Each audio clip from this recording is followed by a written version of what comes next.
Iya, belakangan baru bisa, Mbak. Oke, siap. Tapi Sekarang yang jelas. pasti memang, tapi yang pasti memang seperti yang saya katakan selalu menimbulkan kegaduhan baru sejak awal sampai yang saat ini.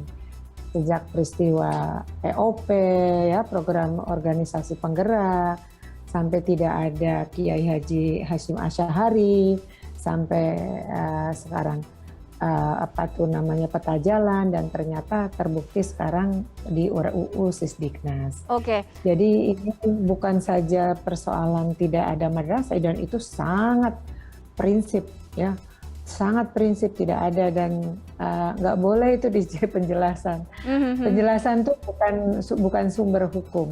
Oke. Ya, yang mendapatkan kepastian tuh ya batang tubuh gitu. Iya, Bu Unifa, selain kita bahas tadi hilangnya frasa madrasah, tapi yang juga panas adalah membahas bagaimana revisi Undang-Undang Sisdiknas tadi.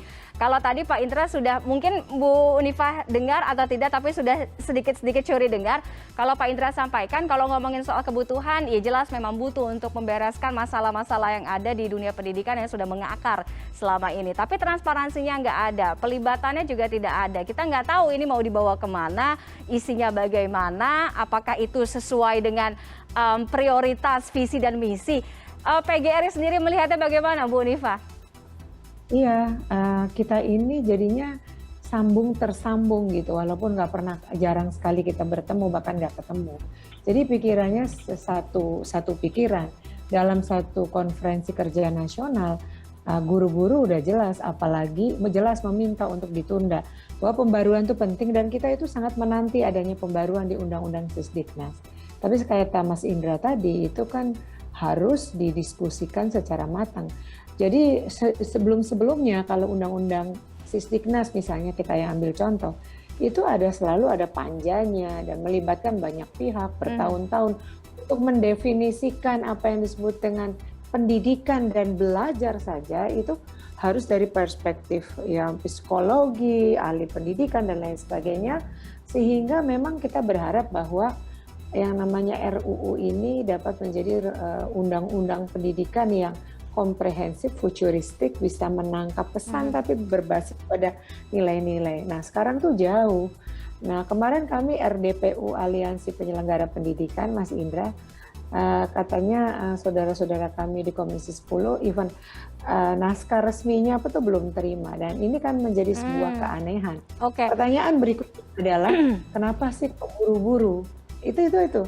Ada mission apa? Kenapa harus buru-buru? Kalau memang ada desakan publik. Desakan itu bukan Mas Indra saja, kelompoknya, bukan Bu Unifa saja, tapi di semua komponen. Jadi cobalah dengar suara publik. Oke. Intinya bikin undang-undang itu kan nggak cuma tulisan di atas kertas, harus ada penggodokan. Nah, saya mau tanya, untuk melibatkan para pemangku kepentingan, salah satunya tentunya harus melibatkan PGRI, pernah diajak diskusi? Enggak, yang lucu gini Mbak, kita disebutkan klaim bahwa uji publik telah melibatkan PGRI. Nah, PGRI itu diundang 5 menit untuk bicara. Itu cuma di bagian tertentunya aja, kita nggak dapat naskahnya. Karena kapan itu naskahnya Ibu? Sekitar sebulan lalu gitu, sebulan lalu diundang 5 menit, tapi kemudian diklaim sudah melibatkan PGRI. Oh, itu yang diklaim FGD itu ya? Diklaim FGD itu. Jadi sebanyak pihak sudah dilibatkan, gini dan lain sebagainya. Itu sangat memprihatinkan. Yang disebut melibatkan publik itu sejak dalam perancangan, ya. Bahwa ini ada inisiasi pemerintah untuk, dalam hal ini Kemdikbud, untuk membuat revisi RUU Undang-Undang Sisdiknas. Dan itu pasti dinanti, karena kalau pendidikan itu menyangkut hak warga negara, jadi pasti ramai. Oke, hak ya, bukan kewajiban ya. Hak itu yang paling penting itu. Ya, Bu Unifa, 5 menit itu yang waktu bulan lalu, sekitar sebulanan yang lalu, jadi isinya 5 menit itu apa? Iya, suruh menanggapi bagian, kan di kelompok-kelompok kan nih, organisasi profesi gitu. Dan di situ juga lucu, kalau dibahas tuh pasal-pasal, apalagi kita ngomongin madrasah, yang sangat menyedihkan ya, dihilangkan frasa madrasah. Di organisasi profesi juga lucu, bahwa kode etik profesi ditentukan oleh menteri. Dari mana itu ceritanya? ketika ditanya, loh, ini bukannya kewenangan organisasi profesi, karena organisasi profesinya banyak sekali. Betul, Ya betul, diatur betul. dong dengan undang-undang RUU Sisdiknas ini. Dia yang dibahas itu hanya 3 undang-undang. Undang-undang guru dan dosen, undang-undang perguruan tinggi, dan undang-undang Sisdiknasnya sendiri. Padahal guru itu sangat terfragmentasi oleh berbagai undang-undang. Ada rekrutmen sendiri, ada undang-undang ASN, ada undang-undang Pemda. Kebayang, jadi guru makin termarginalisasi dengan undang-undang baru ini. Jadi bagaimana sederhana kalau PGRI sih bersama aliansi penyelenggara pendidikan itu ya, itu mengatakan bahwa sudahlah, nggak usah maksa dibahas di prolegnas sekarang, tunda ya sampai pelibatan publik, transparansi seperti yang Mas Indra katakan, itu betul-betul melibatkan semua stakeholders, kita diskusi, beresin dulu deh, dulu bikin peta jalan nggak jadi, sekarang bikin ini gitu, tidak ada naskah akademik, bagaimana? Kan sebenarnya adalah obat kita adalah obat masalah bagaimana menumbuhkan kembali semangat belajar pasca pandemi, bagaimana mengembalikan pemulihan. Obatnya bukan RUU Sisdiknas dan kurikulum baru, kurikulum merdeka, Mbak, bukan. Tetapi kenapa maksa banget sehingga menimbulkan pertanyaan-pertanyaan Mas Indra. Pertanyaan dari Mas Indra itu nggak bisa dihindarkan. Bisa juga sama yang lain gitu, sebagai sebuah efek pertanyaan publik, kenapa sih gitu. Udah aja, ya kita tunda. Kenapa maksa banget? Mau jadi legacy apa?